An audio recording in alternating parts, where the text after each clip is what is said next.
Okay, so I've been talking about language, and now I would like to talk about some other things.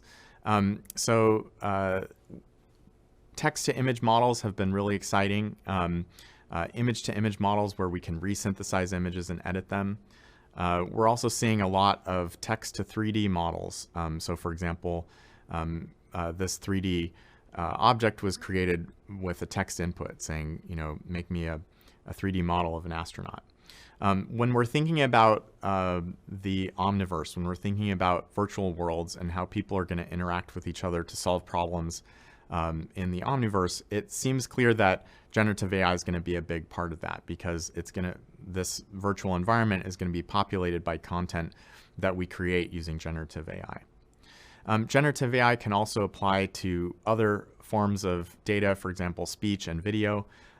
Here's a couple examples of speech. The first is where we've taken a small amount of data. We have a TTS model, a speech synthesis model, that's been trained on a vast amount of data from thousands of speakers. And then we can take a small amount of data, say, for example, data from my voice, where I spend a half an hour recording in a studio to get a custom voice, and then resynthesize, let's say, my voice in English, the language that I'm natively speaking, but then also allow me to speak in a new language. So here's a sample of speech synthesis in the native language of a speaker that was given just a small amount of data.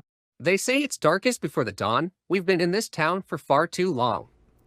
And then without having to teach that person how to speak Hindi, we can enable that person to speak in Hindi using another generative model. खुदी को कर बुलंद इतना कि हर तकदीर से पहले खुदा बंदे से खुद पूछे बता तेरी रजा क्या है. So there are many different forms that generative AI can take, many different modalities. And the interesting thing is that they're starting to compose and conjoin. So I was talking earlier about how language models can use tools. Well, we can also connect language models with image synthesis models, 3D synthesis models, speech synthesis models, video synthesis models, in order to make models that can understand and synthesize content in all sorts of different modalities. And I think that's going to be a trend for the next year or so. And how does this composition work? Well, the composition happens through embeddings. And I'm going to give an example from image embeddings, which are able to connect images and text. This one, again, comes from OpenAI. It's called Clip.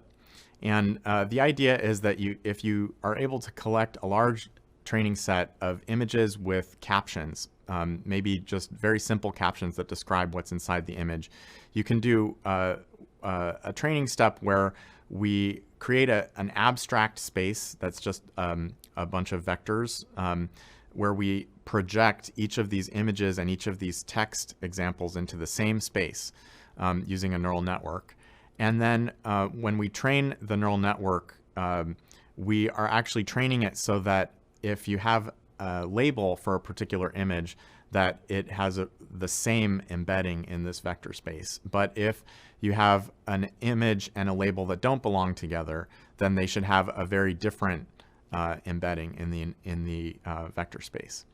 And so that's a very simple rule to train a neural network. Like, are these things the same? Then try to make their output the same.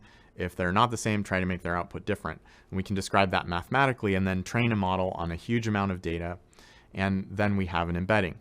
So then when we want to actually use this embedding, we can use it with text. For example, we can take that text and embed it into the space. And then we can use an image synthesis model to go from that embedding space back to an image. Or we can do it the other way around. We can use an image and put it through that space and get a vector out of it that then can be turned into text, which we could then use, for example, to understand the contents of images.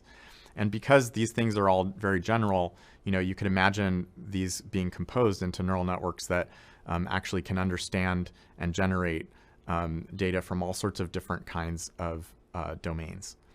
And this is made possible by vast amounts of data. So for example, the Lion 5B dataset contains about 6 billion images with text.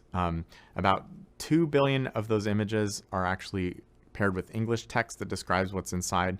About 2 billion are from 100 other languages. And then there's about 1 billion images that don't really have a language attached to them. It's just like, for example, the name of some object, which isn't really specific to any language. And so this just gives you a sense of the scale of the data that's required to build these foundational models that are able to embed text and images into the same space. But now that we have those embeddings, then we can start to do some amazing things. And here's some examples of text to image generation from NVIDIA's Edify models that we've been working on. I think these models are so exciting because they allow us to explore new ideas using visually explore new ideas using text. And for those of us like myself that are not artists, it's really quite challenging to come up with new images that describe ideas that I'm thinking about because I just don't have the technical skill to paint. But these models are actually able to compose ideas and then generate images of new things that I might be interested in. But the models can do more than just text to image. Here's an example of using the model to actually control the output of the image. On the left, the person is drawing kind of a cartoon of where different kinds of objects go. And the number of different kinds of objects is unlimited because each of those objects are just being described using language. So for example, there's the rabbit mage, there's a fireball, and then the rabbit sitting on clouds. And then the text that goes along with it describes the entire scene, but we're controlling it with this cartoon that gives the model an idea of where something should go. And so this is an exciting new capability for these image synthesis models because now I can actually build images where things are in the positions that I have chosen. And again, this all happens through the magic of these huge models and huge embeddings. These models can also synthesize things using style references. So for example, we're going to take a famous painting from Van Gogh along with some text that describes a scene and use that to synthesize a new image that has all the elements that we wanted but looks like another image. Here's some outputs from the Magic 3D model that NVIDIA has been working on. And this is pointing to these models working in other spaces besides images. In this case, we're making 3D geometry.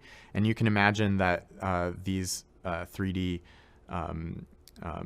objects could be painted with textures and shadows and materials that were derived also from generative models in order to create new kinds of objects that could go into a virtual world like the Omniverse.